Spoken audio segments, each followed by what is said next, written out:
South Korea का E9 visa उन लोगों के लिए एक गोल्डन अपॉर्चुनिटी है जो लीगली, सेफली और लॉन्ग टर्म प्लानिंग के साथ बाहर काम करना चाहते हैं। आज के टाइम में जब बहुत से लोग एजेंट के चक्कर में फंसकर या फेक प्रॉमिसेस पर अपना पैसा और टाइम दोनों बर्बाद कर देते हैं, E9 वीज़ा एक ऐसा सिस्टम है जो गवर्नमेंट टू गवर्नमेंट होता है, जहां ट्रांसपेरेंसी होती है और रूल्स क्लियर होते हैं। इसीलिए आज से हम साउथ कोरिया के वर्क वीज़ास को सीरियस तौर पर समझना शुरू कर रहे हैं। और इस सीरीज में सबसे पहले हम बात कर रहे हैं E9 वीज़ा की, जो साउथ कोरिया का ऑफिशियल वर्क परमिट वीज़ा है। E9 वीज़ा असल में एम्प्लॉयमेंट परमिट सिस्टम के अंडर आता है, जिसे शॉर्ट फॉर्म में EPS कहा जाता है। इसका मतलब ये है कि साउथ कोरिया की गवर्नमेंट खुद फॉरेन वर्कर्स को अलाउ करती है कि वो लीगली कोरिया आकर काम कर सकें, स्पेशली उन सेक्टर्स में जहां लोकल कोरियन वर्कर्स का शॉर्टेज होता है। इन सेक्टर्स में ज़्यादातर factory work, manufacturing, agriculture, fishing और कुछ केसेस में कंस्ट्रक्शन भी शामिल होता है। ये कोई इलीगल या शॉर्टकट वीज़ा नहीं है, बल्कि प्रॉपर कॉन्ट्रैक्ट, प्रॉपर सैलरी और प्रॉपर लेबर लॉज के साथ आता है। अब सबसे पहला सवाल जो हर बंदा पूछता है वो ये होता है कि E9 वीज़ा के लिए कौन कौन से मुल्क एलिजिबल हैं। तो यहाँ क्लियर बात समझ लेनी चाहिए कि E9 वीज़ा हर कंट्री के लिए ओपन नहीं होता। सिर्फ वही मुल्क एलिजिबल होते हैं जिनके साथ साउथ कोरिया का ऑफिशियल MOU साइन होता है।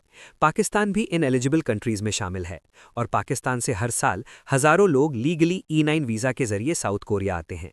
इसका मतलब ये है कि अगर आप पाकिस्तान से हैं और सही प्रोसेस फॉलो करते हैं तो आपके लिए E9 एक रियल और अचीवेबल ऑप्शन है। अब बात करते हैं कि E9 वीज़ा हासिल कैसे किया जाता है। इसका सबसे पहला स्टेप होता है EPS टेस्ट, जो कोरियन लैंग्वेज और बेसिक अंडरस्टैंडिंग पर बेस्ड होता है। ये टेस्ट टफ ज़रूर होता है, लेकिन इम्पॉसिबल बिल्कुल भी नहीं होता। जो बंदा थोड़ी सी मेहनत, कंसिस्टेंसी और सही प्रिपरेशन के साथ तैयारी करता है, वो इस टेस्ट को क्लियर कर सकता है। EPS टेस्ट सिर्फ लैंग्वेज टेस्ट नहीं होता, बल्कि इसका मकसद ये होता है कि आप बेसिक कोरियन समझ सको, इंस्ट्रक्शंस फॉलो कर सको और फैक्ट्री या वर्क प्लेस में कम्युनिकेशन का मिनिमम लेवल मेंटेन कर सको।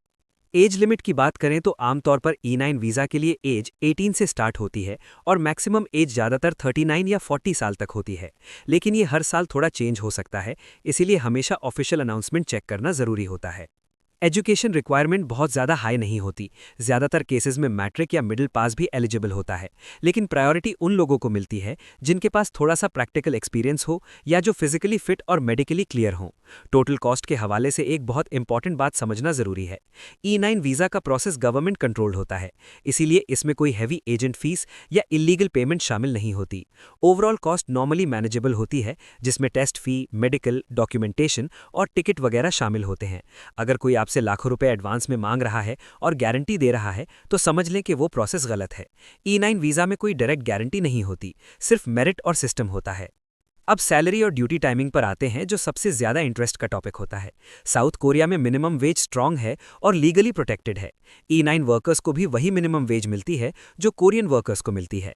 मंथली सैलरी आमतौर पर 2 मिलियन वॉन से ऊपर होती है और ओवरटाइम के साथ 2.5 से 3 मिलियन वॉन तक भी चली जाती है।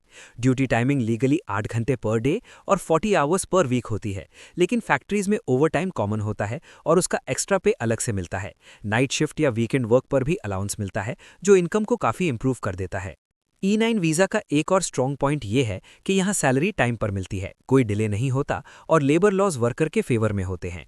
अगर किसी कंपनी में इशू हो भी जाए तो गवर्नमेंट के पास कंप्लेंट का प्रॉपर सिस्टम होता है।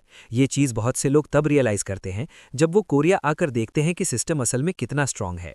अब लास्ट में बात करते हैं E9 से आगे के ऑप्शंस की, जो बहुत कम लोग बताते हैं।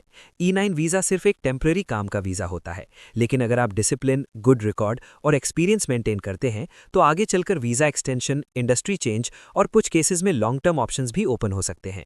ये सब ऑटोमेटिक नहीं होता, लेकिन जो लोग रूल्स फॉलो करते हैं उनके लिए पॉसिबिलिटीज़ होती हैं। साउथ कोरिया का E9 वीज़ा उन लोगों के लिए बेस्ट है जो शॉर्टकट नहीं बल्कि लीगल और स्टेबल फ्यूचर चाहते हैं। ये प्रोसेस थोड़ा स्लो लग सकता है, लेकिन जो चीज़ सिस्टम के साथ होती है वो लॉन्ग टर्म सेफ होती है। इसीलिए ज़रूरी है कि आप इमोशनल डिसीजंस के बजाय इन्फॉर्म्ड डिसीजंस लें और हर चीज़ स्टेप बाय स्टेप समझें। अगर आप साउथ कोरिया की real life, work culture, jobs, visas और ग्राउंड रियलिटी पर और पावरफुल और ऑनेस्ट वीडियोस देखना चाहते हैं तो वीडियो को लाइक करें, द कासिम कोरिया को सब्सक्राइब करें और कमेंट में लिखें कोरिया। ऐसी ही रियल और step by step real guidance के लिए चैनल के साथ कनेक्टेड रहें।